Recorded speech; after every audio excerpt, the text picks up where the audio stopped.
sur Twitch, ouais. On a une chaîne,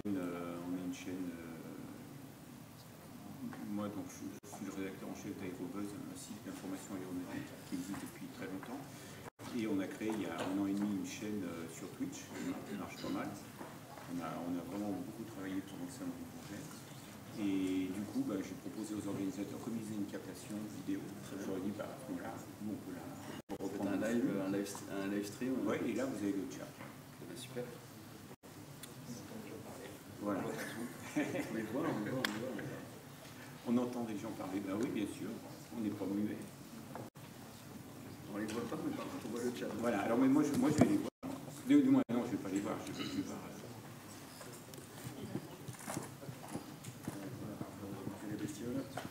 Oui.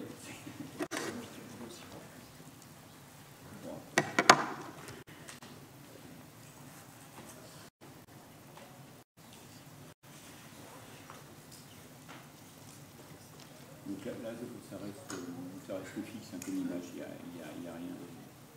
On pourrait éventuellement retransmettre la réalisation, mais ça ne sais pas ce qui a été fait.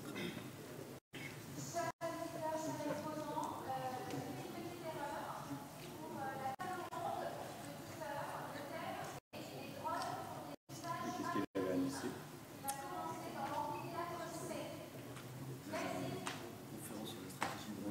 C'est cet après-midi. Ah bah si elle l'annonce 2 fois.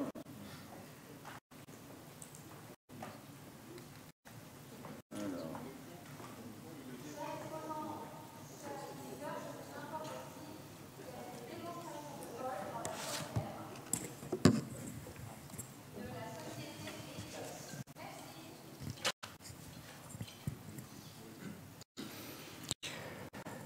Eh bien, bonjour à toutes et à tous.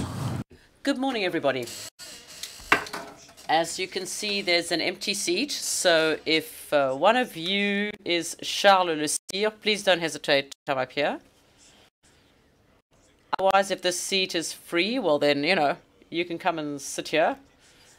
So feel free to come and sit here if you'd like to. Or if Charles Le Sire is here, please come up. All right, well, let's get started. And Charles will join us. We're not too worried. I'm sure he'll arrive shortly. So welcome for the third panel. We started yesterday morning. There were 2 panels yesterday. Welcome also to our viewers who are with us on Jumpseat, which is the Twitch channel, the Aerobuzz Twitch channel. They can see us, hear us, and also ask questions through the chat, which will then be asked along with your questions. I'm Gilles Roy, I'm the editor-in-chief of Aerobuzz. Jumpseat, Aerobuzz, in fact, Jumpseat didn't exist at the time, but Aerobuzz has existed since 2009. And Aerobuzz is a partner of the UAV show since the very beginning, well, almost since the very beginning. And it's in the framework of that partnership that I'm moderating these panels. And we have decided to broadcast live on Twitch.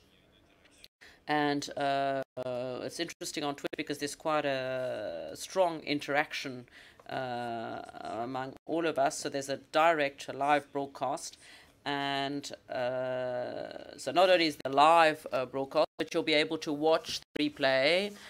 So if we're good, you can watch the replay and enjoy. And if we're not good, well, you can laugh at us watching the replay. So, and it will be instantly, you can watch the replay, but it'll also be on YouTube a few days from now. So that also allows the event to live on in time.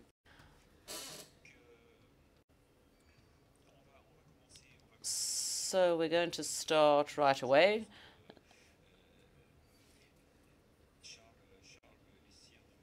And I hope Charles Le Sire, who's not here on stage, will join us soon. Up to now, the UAV show had focused only on flying drones. And it's the first time we're actually going to leave our comfort zone to talk about drones for marine use and I am relying on these 3+1 panelists to tell us a little bit about that. Please, I would ask you to avoid using too many acronyms. Well, we know the acronyms in the aeronautical industry, or we think we do, but we don't know the marine acronyms. So please have pity, take pity on us, and tell us what the acronyms actually mean, and don't just use them.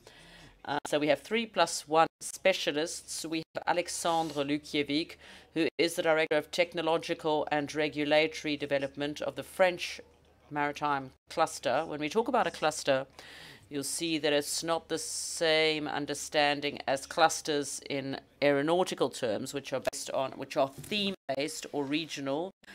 Here, this is a large cluster, but Alexandre explained this to us. Marc Léger, you are Deputy Director of Security and Ecological Transition of Ships. So you work in the equivalent of the DGAC, so the French Aviation Authority, but for ships. And Jean Damien Bergeron, you are the Operations Director for Abyssa, and we're going to be doing some deep sea exploration, in fact, with Abyssa. This is an area I was not familiar with at all. I thought that I knew it because we feel like we've always had underwater drones, even before we talked about flying drones. But in fact, I discovered in our discussions with you that the official definition of the marine drone dates back to the order of 2021 only. Just to say that the drone law in France has existed since 2012.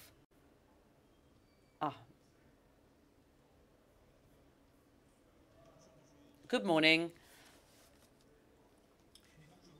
And so this is Charles Le Sire, who is a research director at ONERA, which is an aeronautics research center. So now I've introduced the panelists. I've told you how it works to ask questions on the chat.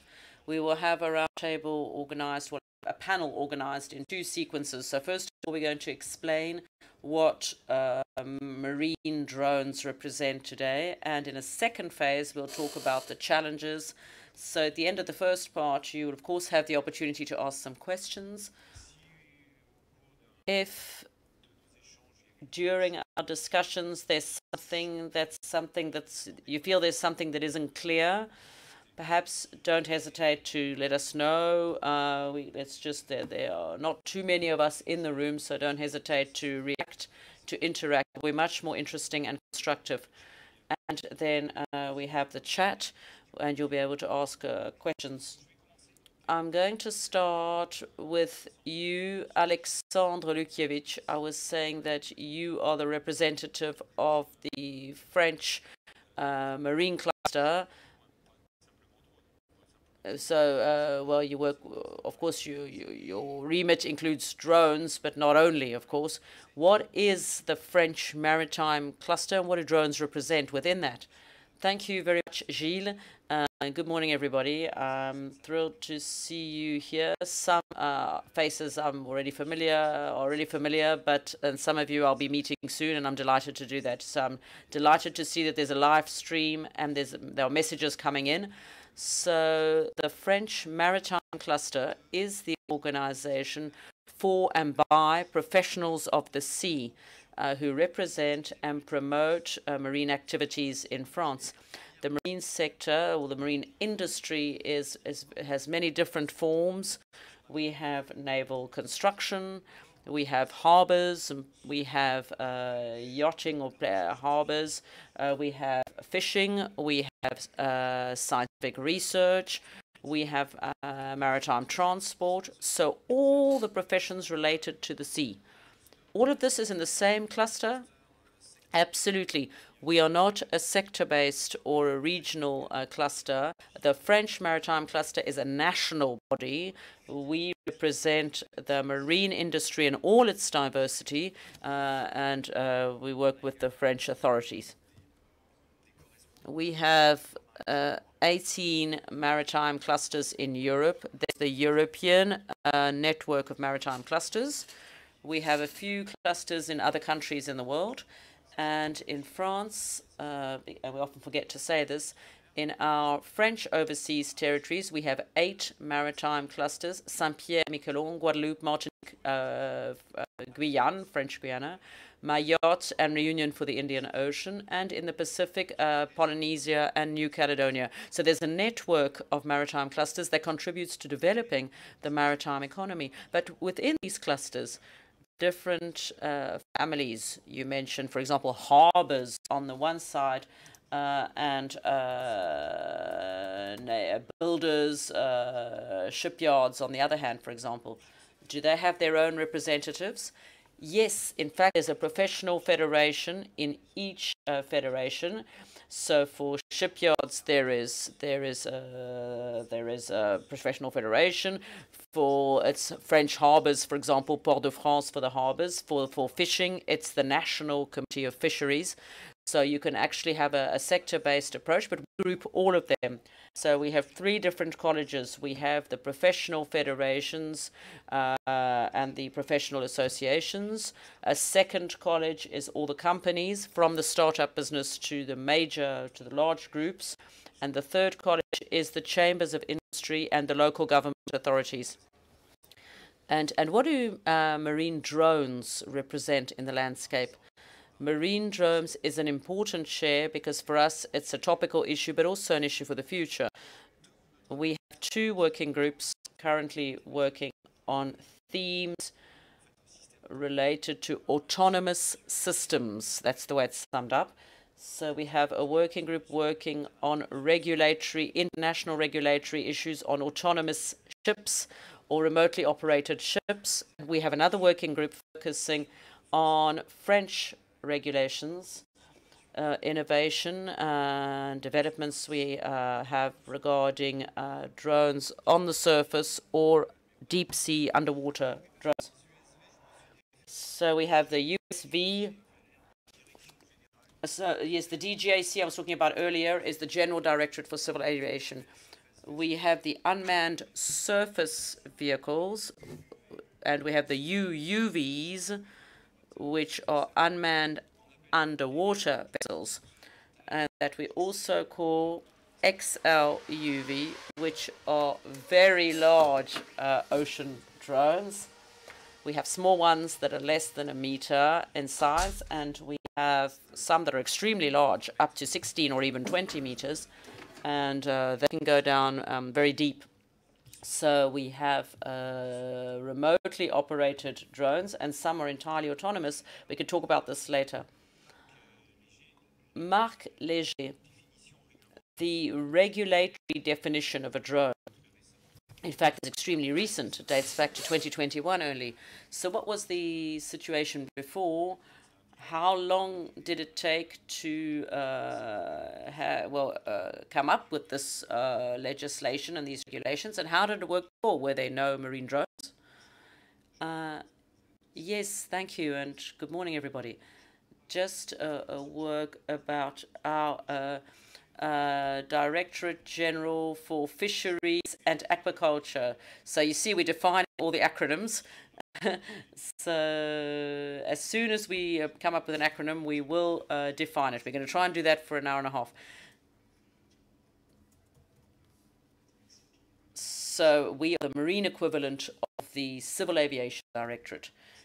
And there are 3 major departments concerning marine fisheries, marine planning, and the third one where my subdirectorate is located, which is tasked with ecological transition, security and safety of vessels, of ships.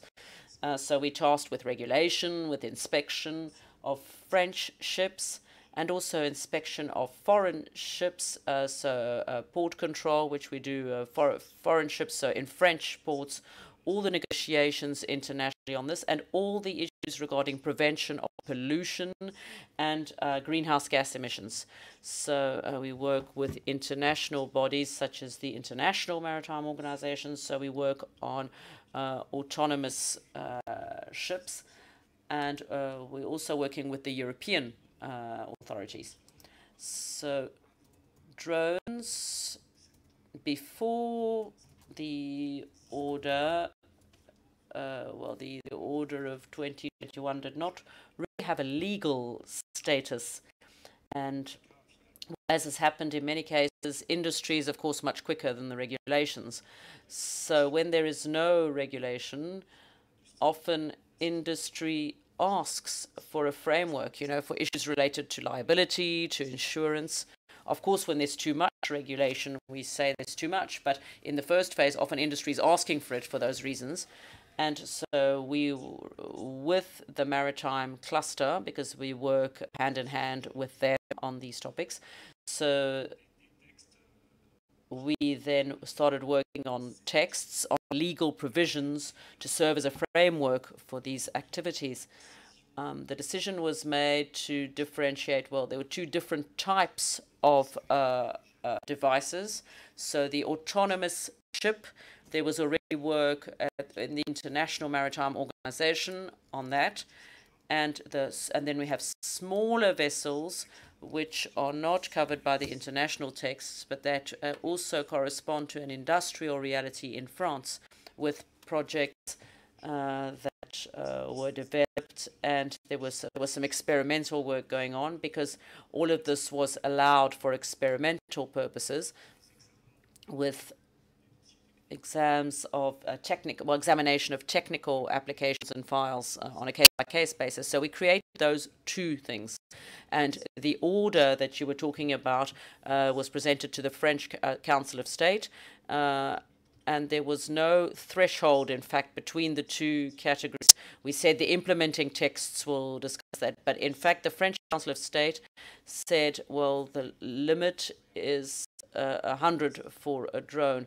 Now, the difference is that on the regulatory level, the approval and examination of the drone is something that's extremely simplified compared to the examination process for autonomous vessels. Now, coming to Abyssa, Jean-Damien Bergeron, you started your activities way before the regulatory framework started to be implemented. So how did you do that? What happened there? Thank you, Gilles, and hello, everybody. Yes, I'm the Chief Operations Officer at Abyssa. Abyssa is our name. It's not an acronym. So we are deep sea explorers, as our name tells you. So just to tell you how we do that, just a little bit about what we do. We are a service provider in the marine environment, oceanography. We do not manufacture marine drones or underwater drones, but we use them, so we don't manufacture them. I'm talking about the depth to tell you that we go deep sea because there are different drones that go between 0 and 300 meters. Then there are deep sea drones that are operated by Abyssa, which go deeper to greater depths and that are specific. We created the business in 2019. We are all oceanographers. And we've been working in the marine environment for a very long time. We are members of the cluster with Alexandre, so we are keenly, following all the developments in legislation on the marine environment. So how do we work? Well, we rent vehicles because we are not yet the owners of these vehicles. These drones measure 5 or 6 meters. They weigh, they have significant weights, and to actually be able to use them, you need to have large vessels on the surface. So are these autonomous drones that are not at all linked to the surface? So it's an AUV, which is an autonomous underwater vehicle. We actually have it's a difference between that and the ROV, which is a remotely operated vehicle, which is linked to the surface. So the difference between the AUV and the ROV, the AUV is the autonomous underwater vehicle. It will travel at 3 knots. It has its plan. So we tell it, okay, you will travel along this line for 24, 48 hours or whatever, and you will acquire high resolution data on the seabed, and then you will come back up to the surface and we'll recover the data and we will map the seabed. So what we want to do is have high resolution maps And I want to emphasize high resolution. The oceans cover 70% of the planet. We know only about 5% of the oceans. We know the coastal environment between 0 and 200 meters quite well. But as soon as we want to look at the deep sea exploration, the tools we were using on the surface by having something we were pulling behind the boat. But in fact, when you reach the seabed, you have a digital model which is 100 meters or 500 meters, so you have very little data. So the advantage of our autonomous underwater vehicles who go down onto the seabed is that they fly, as it were, about 50 meters or 100 meters above the seabed, depending on the sensors we're using, and they can produce very precise data to the centimeter. So it's really interesting to be able to do that. And from a scientific viewpoint, industrial viewpoint, there is a genuine need to explore the deep sea and the seabeds.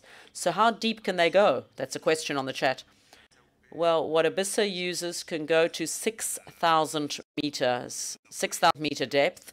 The average depth of the ocean is around 4,500 to 5,000 meters. Of course, there are trenches that are deeper, like in the Mariana Trench, of course, which is 11,000 meters.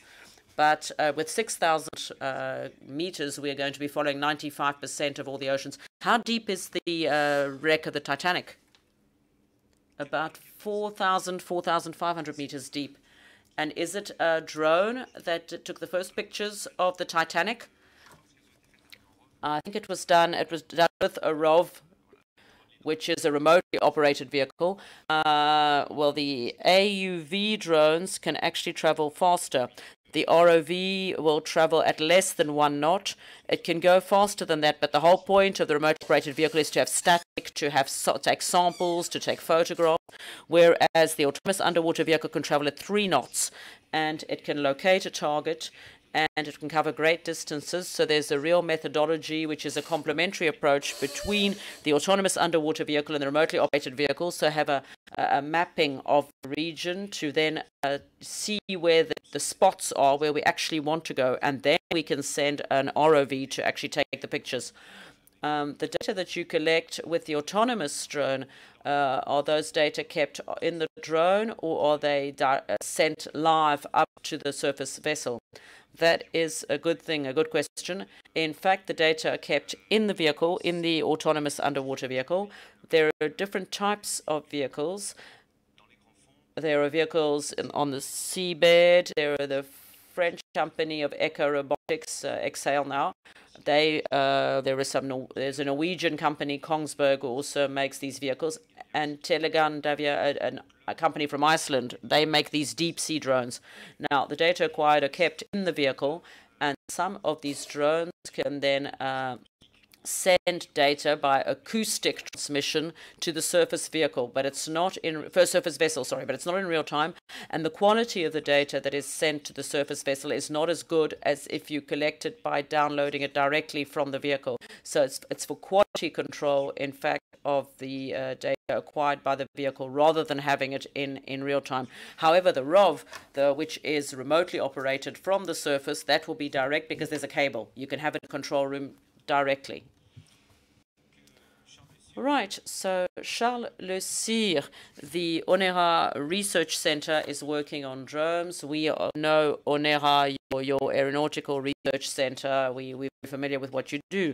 But now, what is it that you do concerning underwater drones? Yes, thank you for the question. Hello, everybody.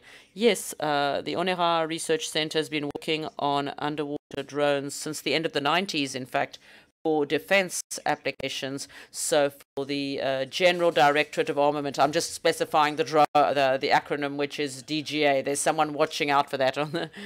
So it's major industrialists, whether it's Thales or others. So we're working on the use of drones to ensure greater security on the seabed for national defense, so to secure the French coastline, to make sure that no one can put anything along the French coastline that could prevent safe use of our coastlines. So that is done with AUVs, autonomous underwater vehicles. And So, in fact, it's how we program what's interesting is to see how the submarine vessel by itself can react to events, unforeseen events, or to differences compared to the initial plan, and to then allow it to change its behavior or to go into a security procedure mode. So the idea, looking at the application you were talking about earlier, there's more uncertainty. There are more things that are not planned. The idea is I can see something that is abnormal. I need to send out a warning immediately to the control station, to the military operators. So I need to, for example, manage a process to come back up to the surface to be able to send the information. So it's autonomous behavior, and that's what we've programmed in these underwater drones. What evolution have you seen since the end of the 1990s? It's been, 25 years almost that you've been working on this. Yes. From the end of the 90s, when we started working on this topic, until about 10 years ago, we had very few applications, even for military purposes. It was sort of a proof of concept, it was upstream studies. But in the last 10 years, I think everyone has seen that there are many more applications, and there's much more commitment to invest, and not only for national defense purposes. There's much more interest in exploring the submarine world, so under the sea, to have a better knowledge of the seabed, and to have and it's important to have this greater knowledge. And of course, there are all the challenges related to climate change and assessing the impact of climate change on seabeds. And we have statistics, we have information on the temperature of the ocean, for example. We have very little information as what's happening in the deep sea environment. So it's important to be able to explore, to have the data. In the second part of this panel, we will look at all the possible applications and all the challenges of using drones, underwater drones. If you have any questions that you would like to ask at this point before we move on. Yes, I'm going to come to you with a microphone. So on Wednesdays, there are fewer of us working. We don't have someone to walk around with the microphone. So this is part of what I have to do. It's part of my job requirements. And it's, it gets me to move around a bit, Well, hello. I have a question for the director of Abissa. With drones, do you also take samples? Do you take samples as well from the seabed? Yes, it's possible to take samples. The autonomous underwater vehicles are not intended to take samples, but some of them do have compartments in the vehicle that will allow them to take a water sample, for example, and it exists. And there are some research institutes that use that. But in fact, the samples are more often taken by a remotely operated vehicle because they have arms, remotely operated arms, to be able to take samples of biological species, for example. And maps that you prepare, can they be found? Or are they public, accessible to the public or not? Well, they can be. Some are not. It will depend on the type of client who asked us to prepare the map. Recently, we had a map of underwater mountains near Corsica for the French Biodiversity Office. And those maps, yes, they are on the data center of the OFB. So those are intended to be published and to be used for publications in the scientific community or for research. Thank you. So while I'm here, anybody else? No? All right, so the remotely operated vehicles and drones, is it the same regulations, Marc Léger, or two different regulations?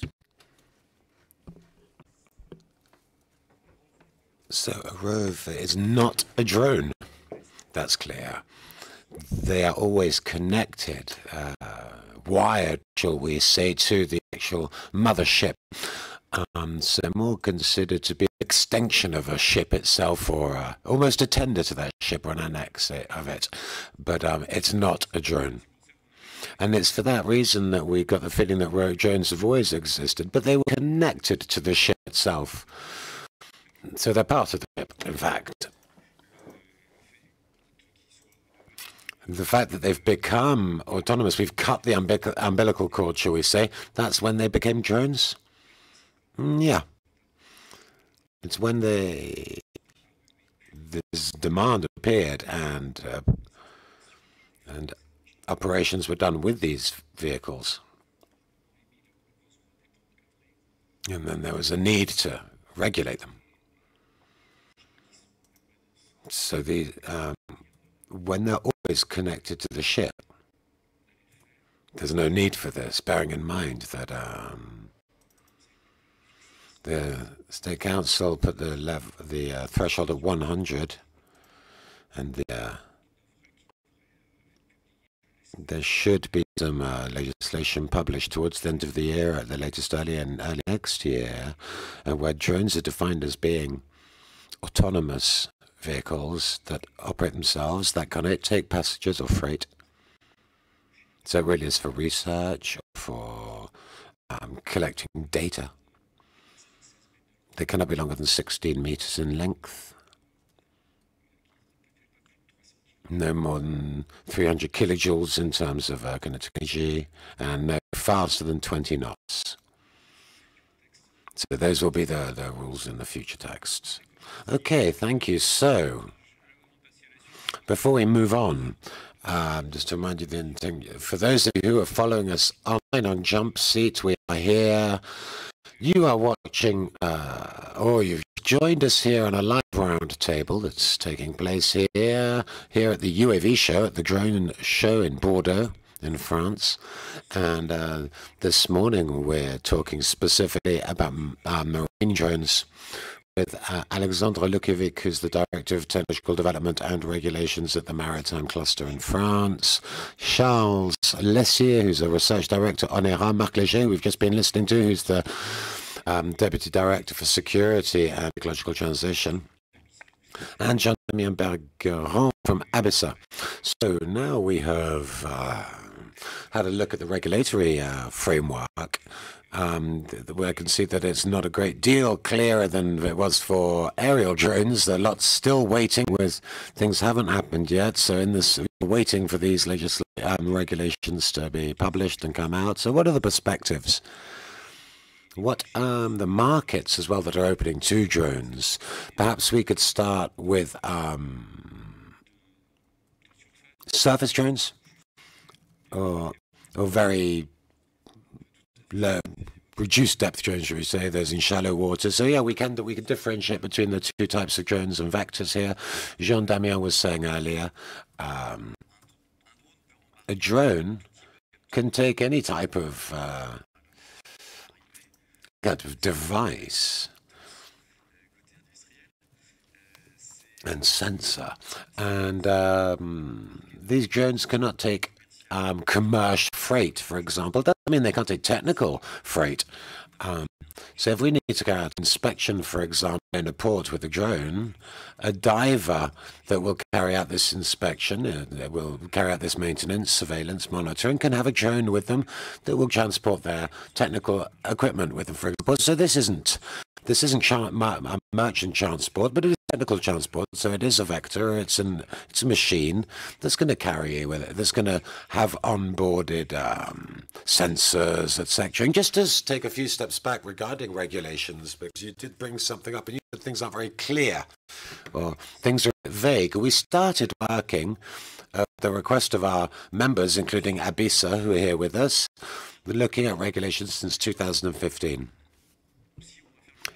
If we need to make a parallel with our aerial drones, that started a lot earlier for aerial drones, and it finished in 2018. We started in 2015.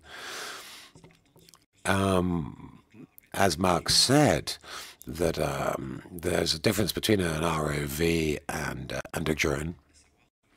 The idea of this umbilical cord, this connection to the main ship, and we didn't know. But our members asked as well, how can we operate drones legally? How can we insure them, but legally they don't actually exist? And so the first job, shall we say, regulatory job, was to create something as quickly as possible so they could be actually defined. And so an older, actually a member of parliament, Arnaud Leroy, who did promote a bill for the Blue Growth Bill.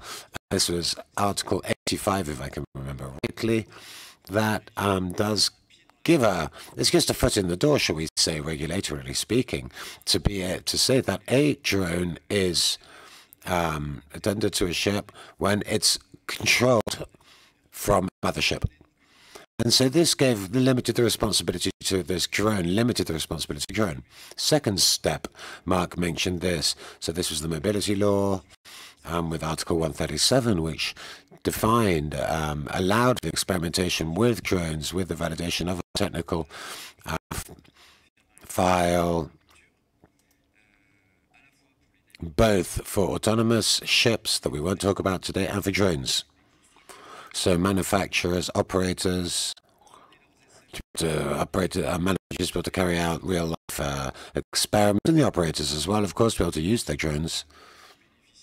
Benefit, therefore, from a framework that allows them, with a risk analysis, etc., to be able to request authorization to operate these vehicles. And now we're moving to the next stage, which is in the continuity of this law on October 21, 30. And this provides a framework, an environment, a legal environment for these drones. We are very impatient to see this come out. And today, we have a fantastic environment, in fact.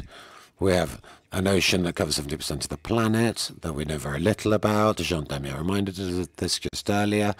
Drones can do bathymetry, sea monitoring. And yeah, this is what's interesting, and this is what I'd like us to look at, discuss the different applications, because we see in the UAV show here, when we look at the stands, we can see there's a lot of diverse applications, and the more we're moving forwards, the more we discover new types of applications that are possible. And I can imagine in the maritime and marine environment, it's exactly the same thing. So could you give us some examples, perhaps, of innovative uses where drones really are bringing added value? Well, they already do so. In fact, it's already the case. They're already operational, whether it be mainland France, overseas, internationally. So we already have actors in this area who are developing robotics products or marine drones, surface marine drones, or submarine drones. They already have specific uses for specific verticals. At the moment, we're talking about renewable energies. There are renewable marine energy sources and wind farms at sea, offshore wind farms, for example, off the Brittany coast. These operators can use drone operators to be able to have first data acquisition campaigns for different zones, bathymetry, bathymetrics, environmental monitoring, applications with defense, for example, which are specifically used. They're only used by the Navy for surveillance, monitoring, also for research, oceanographic research, and we can also imagine for monitoring of fish stocks. A lot of other uses that are being developed, and we're discovering new uses every day. We will be able to cover all of these different specializations when we have a clear regulatory environment, and then actors will be able to continue to develop in these different areas. So what we want is to have regulatory innovation, because this is all new and it's not complete yet. It will accompany this technological evolution and progress, and which will, of course, continue and only grow. Yes, would you like to add something, perhaps, Charles? Yes, bearing in mind of this, looking at this regulatory framework that will be coming out soon, no passengers, no commercial freight, limit size, bearing in mind what's less than a meter is not taken into account, and more than 300 meters from the coast, the same as well. Again, we want to change all of the international treaties, etc., covering these and models, etc. So it's from 1 to 16 meters in length. And so this does give us a very wide framework for all of these new uses that are being developed, but we really are looking at data acquisition, scientific data, bathymetry, meteorology, monitoring and surveillance, whether it be for offshore wind farms, the oil and gas industry, of course, offshore platforms, and inspections as well, for hull inspections, etc. So after collisions, it can be useful. There was a case recently where there were two ships that had a collision in the Mediterranean, where drones were used to capture data and information, to look at the best type of maneuvers, to deal with a specific emergency or issue. And we're also seeing projects with emergency drones as well in different inaccessible areas to search for victims, etc. These are uses which will be developed as well. So, sea rescue, is this an application? It already is an application. Yes, yesterday afternoon, with a representative of the DISDIS, for the Aquitaine region, for the security emergency services. There are aerial drones, but everything's stopped, held back by regulations at the moment. You're saying that at sea, in marine environments, this is already happening. Yeah, we have applications within the 300-meter limit. The regulations don't cover the first 300 meters of coast. We can operate in that area for and I actually saw a demonstration of this that was quite good recently, with just an aerial drone that was dropping a life-saving device.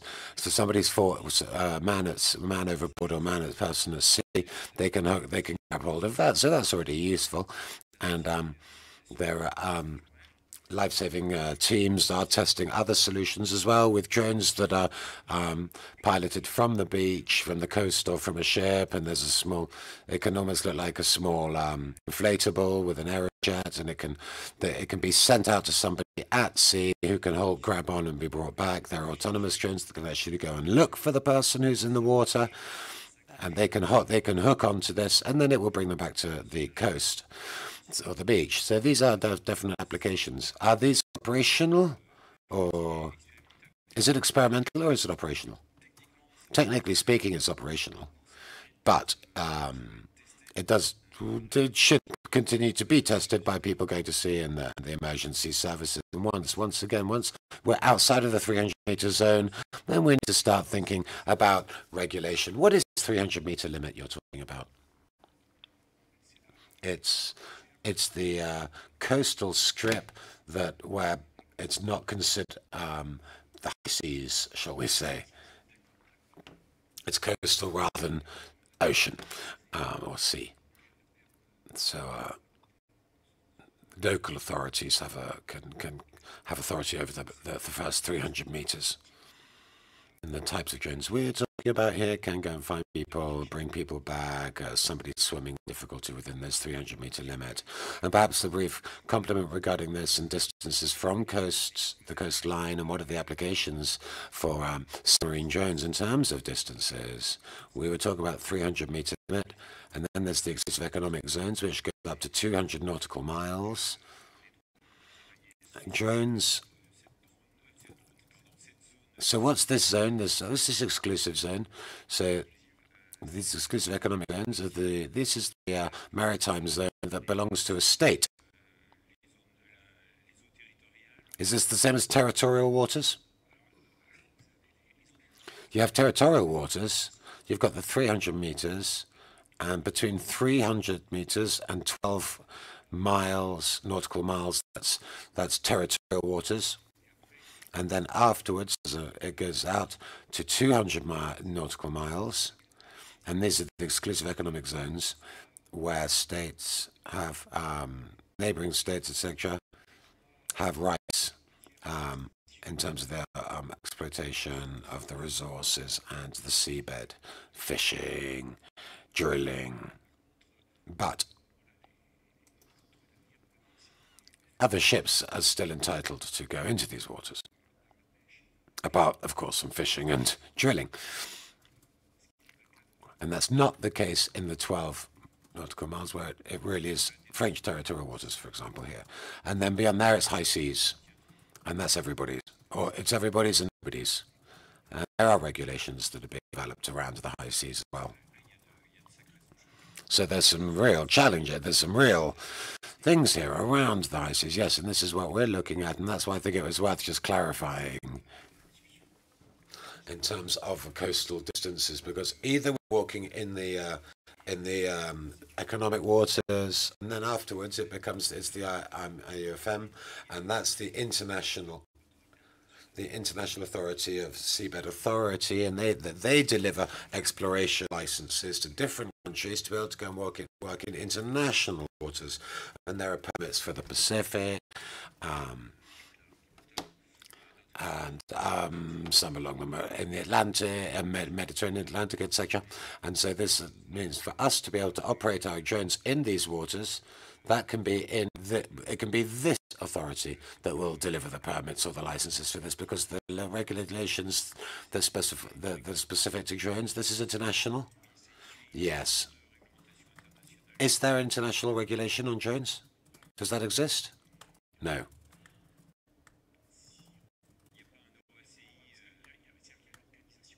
So there is the International Maritime Organization.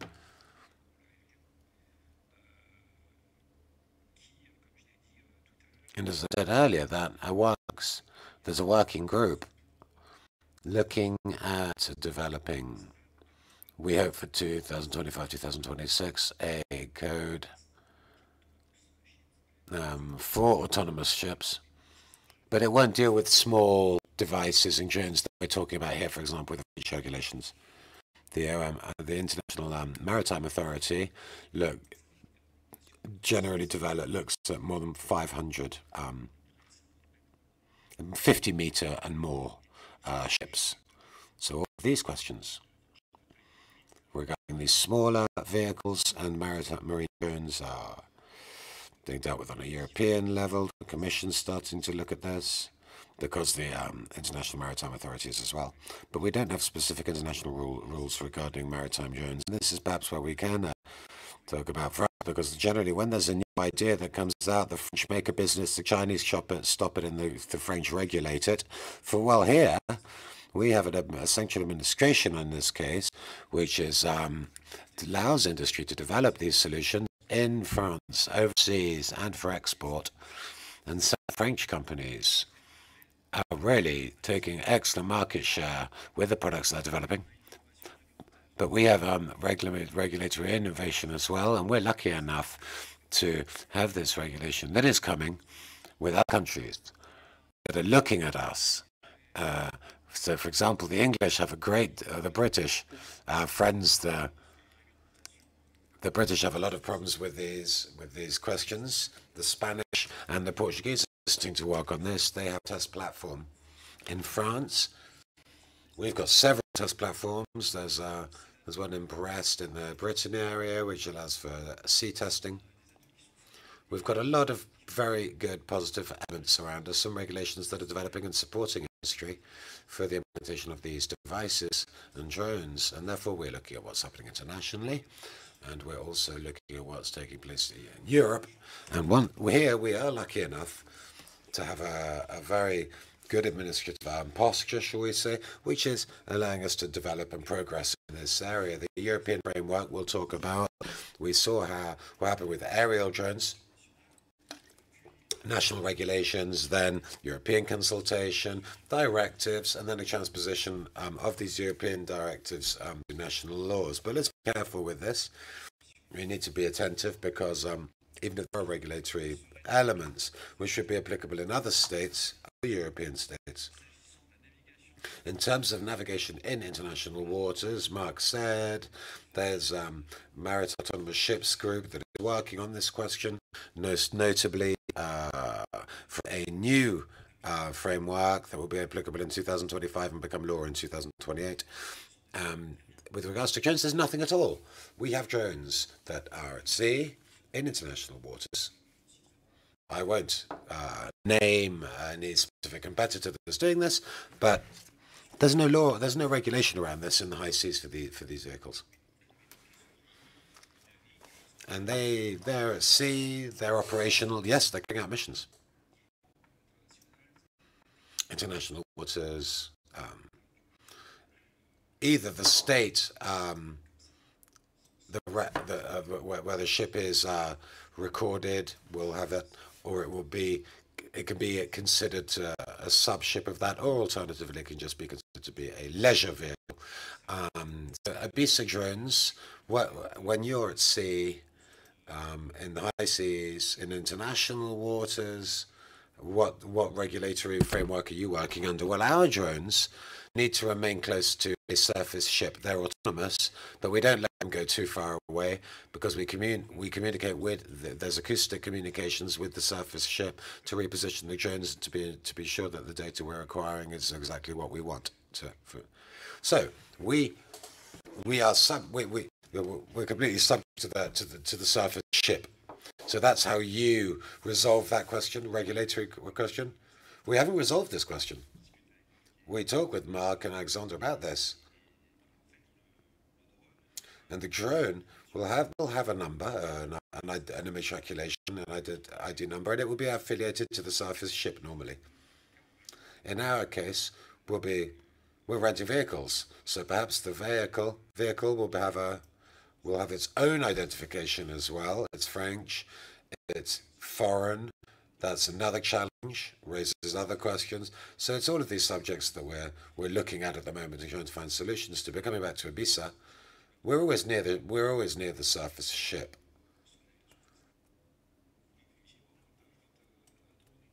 Yes, exactly. When a drone is being operated from a surface ship, from a mothership, shall we say, then it's not taken into account for these frameworks and gliders as well. Jean Damien, you spoke to us about the different types of interventions, missions that you carry out. In the depths, in the seabed, there's a lot of interest, of course, the resources that can be found there, so I can well imagine that it's in these areas you're working in terms of exploration, and I imagine you're not the only one doing it. There's a lot of competition, a lot of international competition between states. Yes, Gilles. As we mentioned, about the International Seabed Authority, that is a nation, shall we say. It's an autonomous organization that was created from the Montego Bay Convention in Jamaica, and the Montego Bay, excuse me, and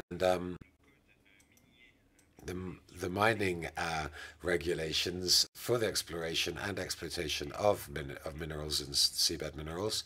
And we were recently in Kingston for the maritime cluster, for the French maritime cluster this summer, and the code should be in effect late next year, early 25. So this means countries will be able to exploit these mineral resources that are in the international waters. So we don't operate. What we do is we do maps, we do data, and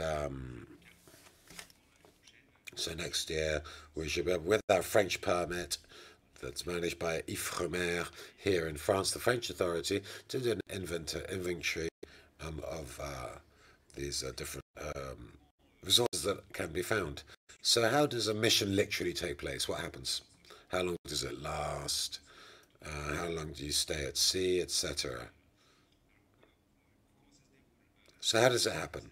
What takes place? It takes a long time to set up. Contracts take a lot of time to get signed, and then once all of that's done, we prepare the mission, we prepare the material, we obviously make sure it's available. We carry out all of the pre-studies. We don't go out into a zone without knowing it. So there's a lot of different studies that take place prior to going to sea, whether it be environmental studies, cartography, what type of data what data do we already have? There's very little data for most of these zones. Is that the case?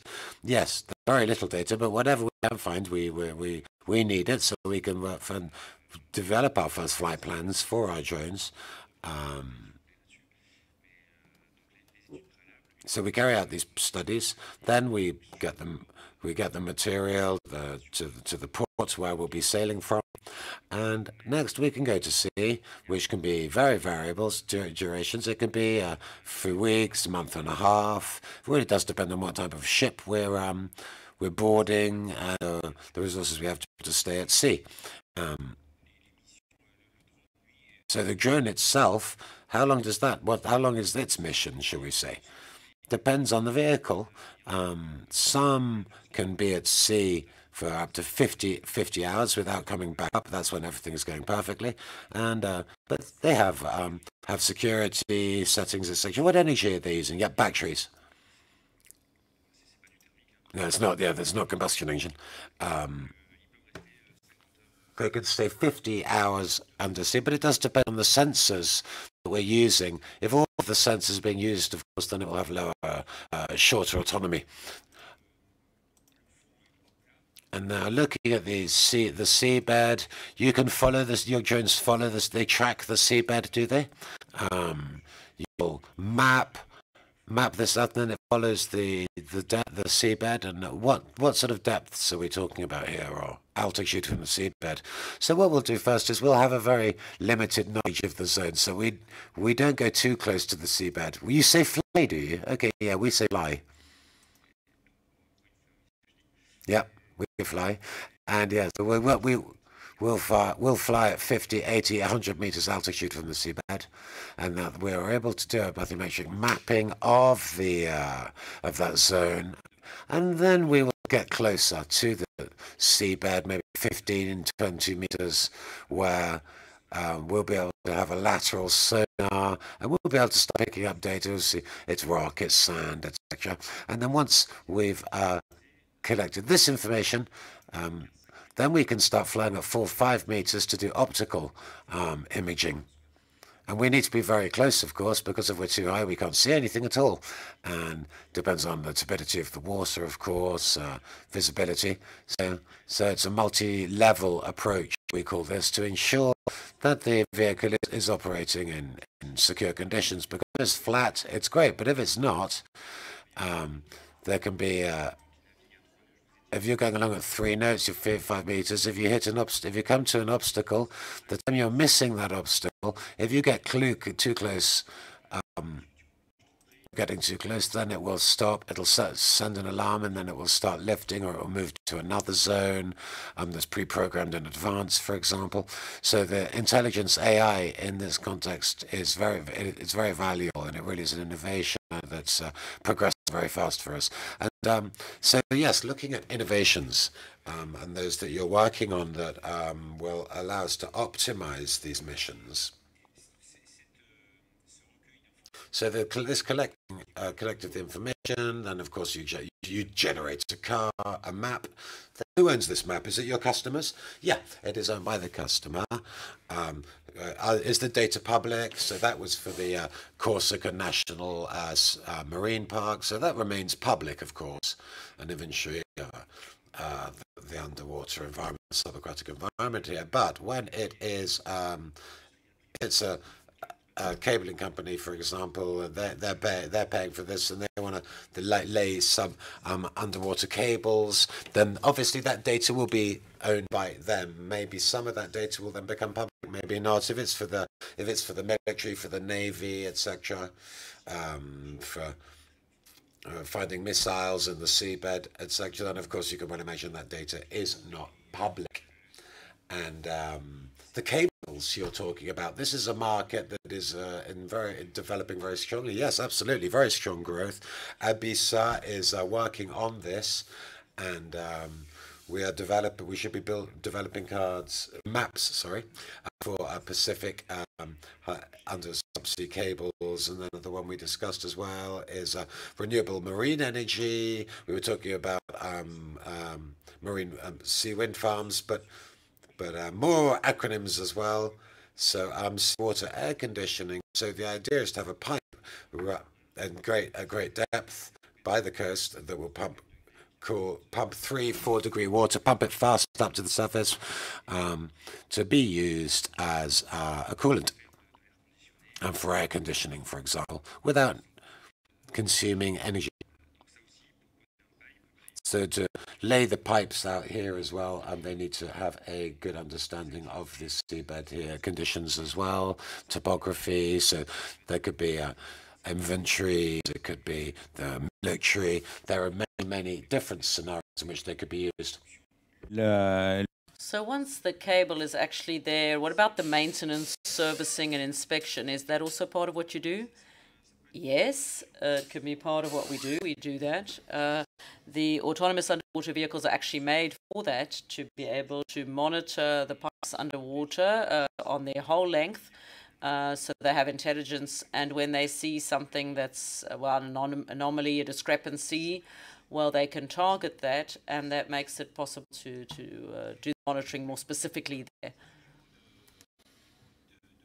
And regarding artificial intelligence, so we're in your area at Onera. Yes, this is what we develop, and we are placing on underwater drones. So the autonomous and smart behavior of the system with artificial intelligence or with optimization techniques sometimes.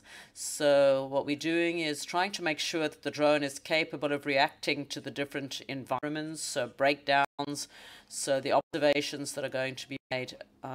So we talked a lot about the seabeds, the relief. There are also underwater currents, and that, of course, can have significant impact on the capacity of the drone to navigate and also on its energy consumption. So, perhaps if you have a 50-hour mission that you've planned, but because of the underwater currents, you'll only be able to do about 30 hours. So the drone needs to be able to realize the situation, to be able to make decisions, to go back up to the surface, so that it can either send the information or come to recharge or whatever. So the fact that we have very little communication with the system, the fact that it's underwater, and in fact the system has to be able to take care of itself and adapt its behavior depending on the environment. And OERA does a lot of research on artificial intelligence in the aeronautical industry. That's its key, its core business. Can you transpose it from one environment to another? Yes, on aspects related to autonomous behavior, we certainly can. The work we're doing on submarines or underwater vehicles is the same as what we're doing on robotics on land for the armed forces or in the air. So we use, of course, the same intelligence, the algorithms that we can adapt, of course, to specific cases. So communication problems with operators. I think this is the most relevant element in the underwater world. So there is an adaptation, but basically the basics of it in terms of algorithms are the same for three applications. All right, so I'm turning to you now. Do you have any questions, comments? I'm coming to you now. Where is the mic? There it is. Thank you.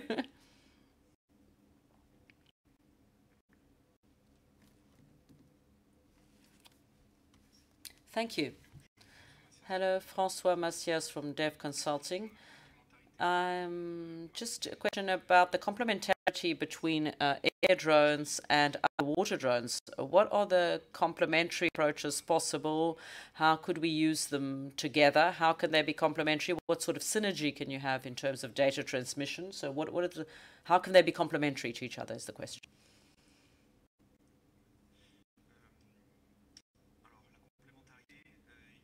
There's the complementarity. There are great possibilities because underwater drones will start very deep and come back up to the surface near the coast. But once it gets there, it can no longer operate. And then we're going to need data from an airborne drone. I went to see the stand, but I see there is data acquisition with airborne drones for imagery, for sonar, and for many other images, so there is a genuine complementarity there when we, there's a connection, obviously, to have a connection between the earth and the sea. What we do at Abyssa, of course, we're not asked to do that because we only work in the deep sea exploration sector. But in a previous life, yes, I worked on coastline exploration, and we used a lot of air data come from airborne vehicles to have to map that. Yes, today I'm not aware of any, but I think that we can easily imagine, maybe not drones, because we're going to be limited to 16 meters, but we have airborne drones that are quite small. But we could imagine air drones on carrier vehicles that would make it possible to carry out surveillance missions, because at Maritime Affairs our role is also to inspect and monitor vessels. So you may have heard of entry into force in 2025 of a number of regulations concerning emissions from ships. Since 2020, we have emission control zones that are being created. There will be one in the North Sea, there'll be one in the Mediterranean from 2025. So there are zones where there will be inspection of emissions on nitrogen oxide in particular. So there will be drones that will be used by the European Maritime Safety Agency to fly over ships to detect the levels of emissions. The autonomy of these airborne vehicles is limited, like with most of these vehicles, but we could imagine that that in fact you'd have a carrier vehicle going out at sea to then be able to deploy a drone to detect nitrogen oxide levels. That could be something useful.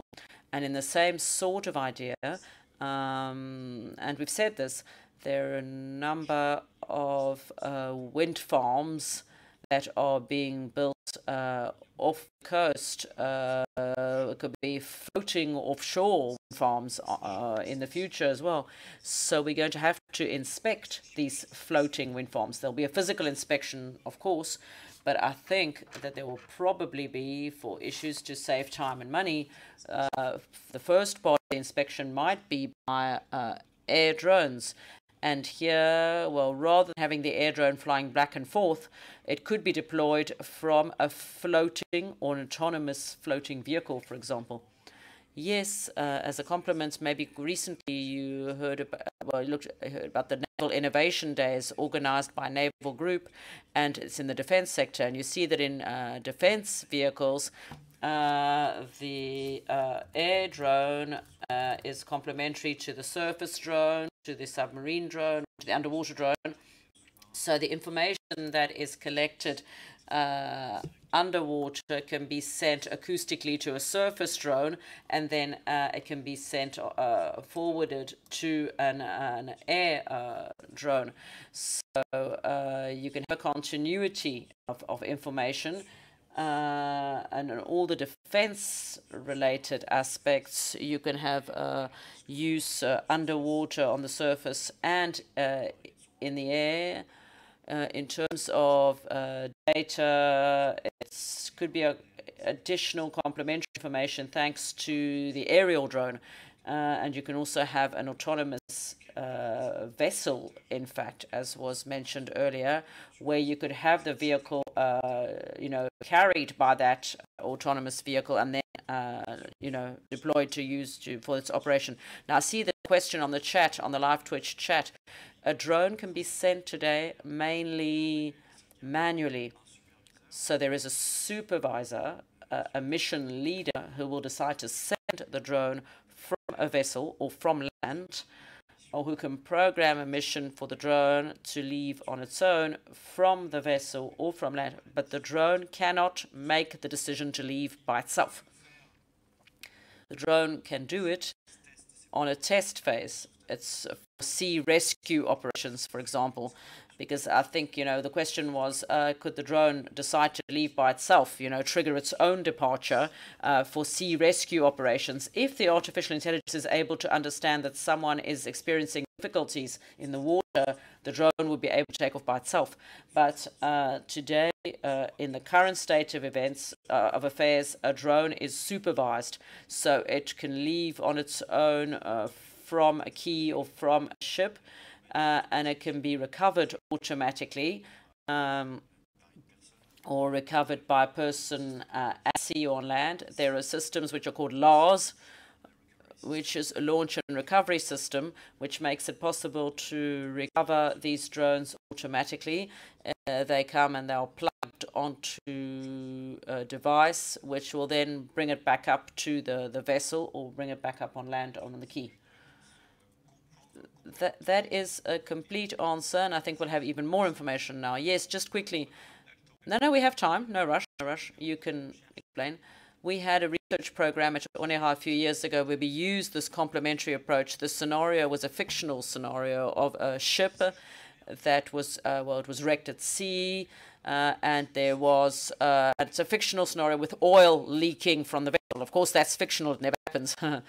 But in fact, the aerial drone actually detected the oil spill on the surface and then sent the underwater drone information to fine-tune the research area, the search area, sorry, for the wreck. So having a complementary approach, you can get information on marine currents, for example. So underwater drones can help us to locate the evolution of objects, where they will go, objects that come up to the surface, through the analysis of underwater currents. So this complementary approach can allow us to have a better understanding of the situation. And to follow on from what Alexandre said, well, the triptych, because you need the surface drone, because the communication between air and the underwater drone will be impossible. So we need some mediation between the two, where the operators, the heads of mission, are there as well to be able to interpret and fine-tune the decision-making process. Thank you. Yes, thank you. Just to specify something, Alexandre mentioned the applications in defense and the regulations that have been put in place and future regulations. We are talking about civilian applications and civilian drones and civilian vehicles. The military sector is excluded from that. And military applications, before they are put on the list of military vehicles or ships, will obtain permission to do testing at sea. But these are two different worlds, two different applications, perhaps to look at possibilities for the future. But we're going to have a problem sooner or later, is that today drones that are flying over the sea, apart from those that are operated by maritime affairs, they're in the Civil Aviation Authority regulation. But when you're going to have water planes, to understand how it's going to work, you're going to have a seaplane, you're going to have a drone that is going to land on the water like a seaplane. So who's going to be in charge there? Well, it's very clear a seaplane is the Civil Aviation Authority, because there are also wings on ground.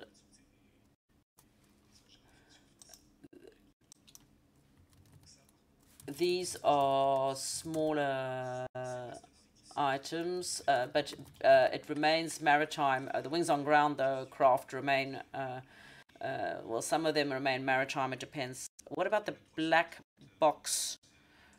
The black box of the Rio-Paris flight. Was that black box of that flight, the Air France flight from Rio to Paris, found by a remotely operated vehicle, or who was it found by? Well, I'm not specialized in that terrible event, that accident that took place between Rio and Paris, but I think the black box was on, there was relief, so there were quite a few seabed mountains, and there was sonar, I think, that was used. Was it by pulling something from the surface vessel, or was it using autonomous underwater vehicles? I admit I actually don't know the answer to that. Are there other questions? You see that when you have question, you can get a complete reply to your question, so don't hesitate to ask if you have any other questions.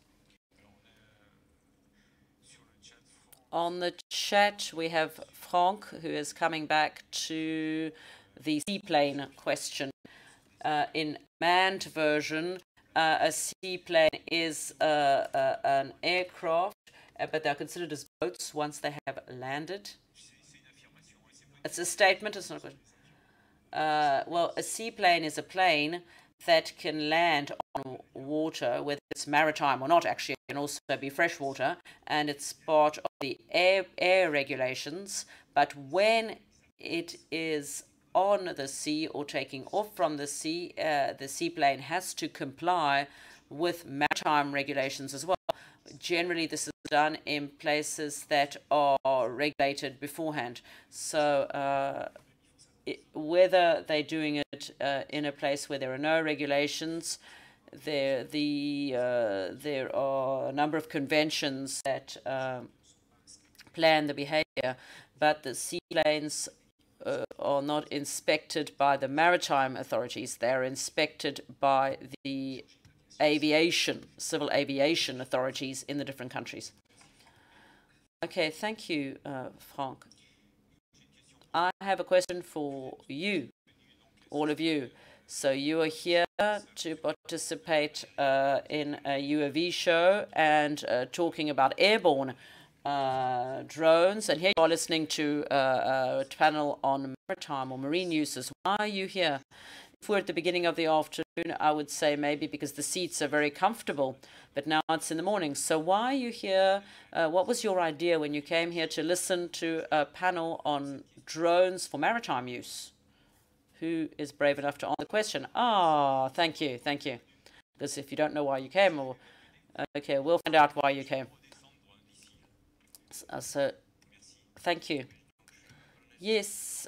I'm Colonel Teti Delorme, and I'm in the drone section of the State Security Division, and I was interested to hear the marine approach, which is quite similar to the one we have in the aeronautical sector.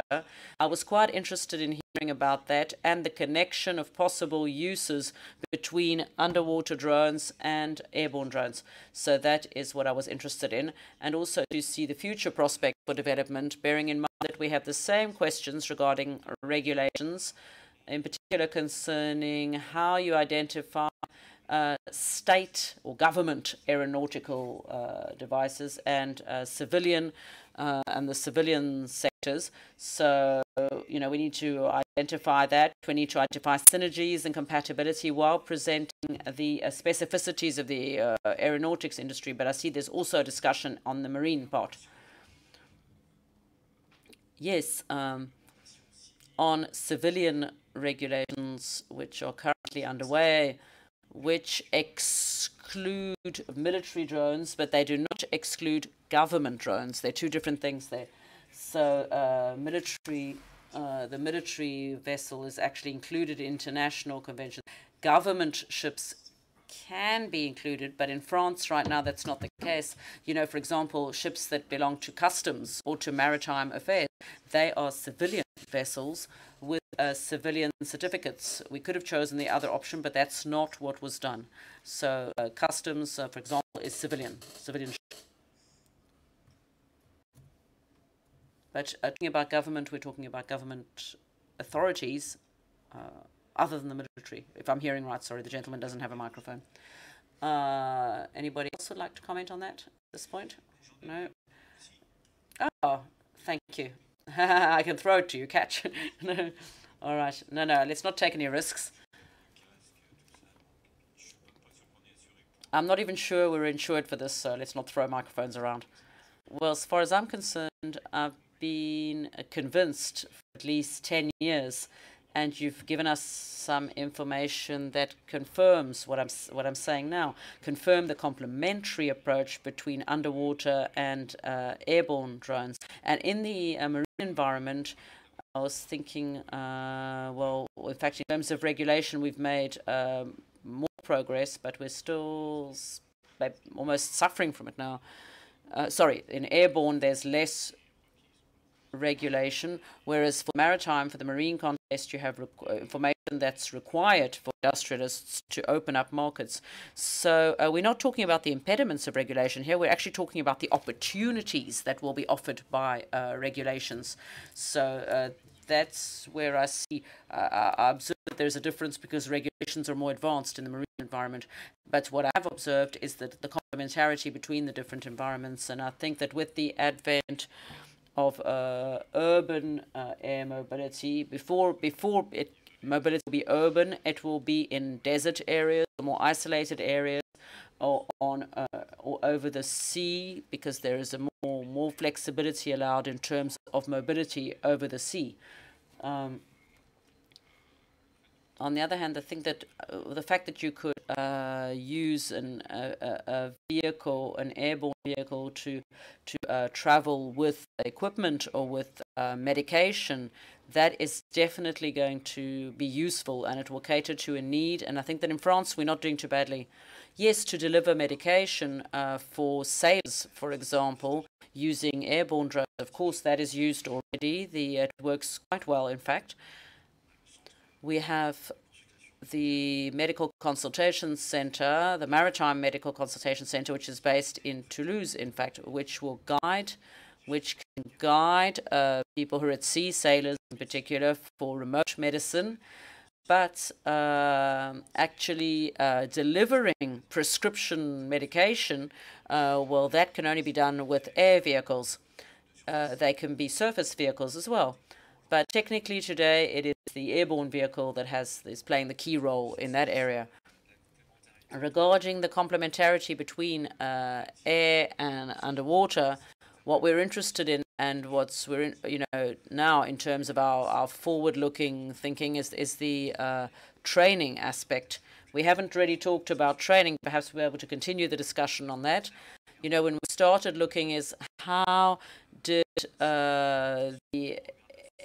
how did aviation start working on regulations? We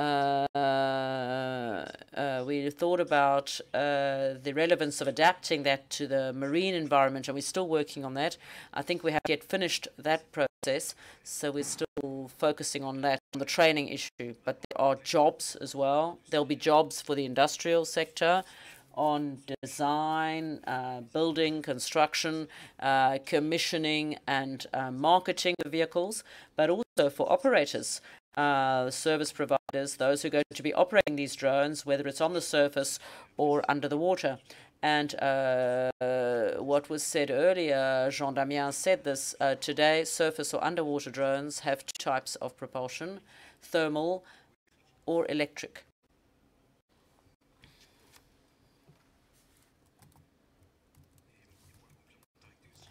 And regarding complementarity, I didn't talk about this earlier because we're talking about the airborne drone, but we see a real complementary approach with the space sector. We can collect data at a depth of 6,000 meters, send it to a surface drone, and they can actually communicate through space and send it to the other end of the planet almost instantly. So we can collect data in the Pacific and process the data. We are in Basque Country, in Bayonne, Anglet, and so we could do it in real time. So use space as well to send the data. Before we continue, I'm just looking at the chat with seaplanes. The seaplane qualification, Franck May would appear to be a specialist. The seaplane qualification includes marine, the navigating among the other ships. So there is some marine regulation, but it is for the plane itself, the Civil Aviation Authority that has the remit, that has jurisdiction there. So to finish, Jean-Pierre, what is your next mission? You don't need to tell us the name of your clients, but, well, there are two. There's one I talked about recently, is to place a pipe for renewable marine energy, so seawater air conditioning. So here we're staying near the coastline, yes, near the coast. It'd be in the Indian Ocean, okay. perhaps at the beginning of next year. It's not finalized yet, but it will be soon. But water in 2 or 3 degrees, how hard do you have to go? 1,000 or 1,200 meters deep, because the surface water is warm in the Indian Ocean, but 1,000 meters below the water, though, you have cold water. And then another mission we have will be in March and April, which will be in the Pacific Ocean between Hawaii and Mexico. And we have a French permit delivered by the international authority. So what are you going to be doing there? Well, the mission using drones will be to have a precise map with an underwater drone, an autonomous underwater vehicle. Abyssa will not be operating the drone, but we're working in partnership with other colleagues, and we will be sampling sediment with boxes. So we'll be taking samples and taking pictures of what's happening on the plains on the seabed at a depth of 4,000 to 4,500 meters. Well, but these missions must have very high budgets, right? Yes, regarding the budgets, if we take the box scorer, the autonomous underwater vehicles, there's 2-month mission at sea, renting the ship. We're not actually doing that this time. It's Ifremer's doing it, but even without the ship, we're talking about several million euros. All right. Well, if there's one last question, we still have a couple of minutes. So in that case, let's stop here. I would really like to thank you for being so clear. It was very interesting to discover a new element, and also to have a look at the complementary possibilities between the two areas, the two elements. So I'd really like to thank the people on the chat who were active and asked questions and reacted. And I'd also like to thank the technical team. Now, this afternoon, we will have another panel, and the panel will be in the element we know best, which is air. And we'll be talking about the strategic vision for the drone in 2035. So it's a forward-looking approach. So please come with your questions. We will have very high-quality panel. We'll have Michel Pinet from GRT Gas. We will have the director of the board of Mérignac Airport. We'll have Fabien Cusieux from ONERA Programs. We'll have Amine Carré from Innov ATM. And we'll have Olivier Rigolet and Laurent Bertineau from Thales. So it will be a very interesting panel, I think, looking to the future, to 2035. So thank you very much for your participation. Enjoy your lunch and come back to us just after lunch. Thank you.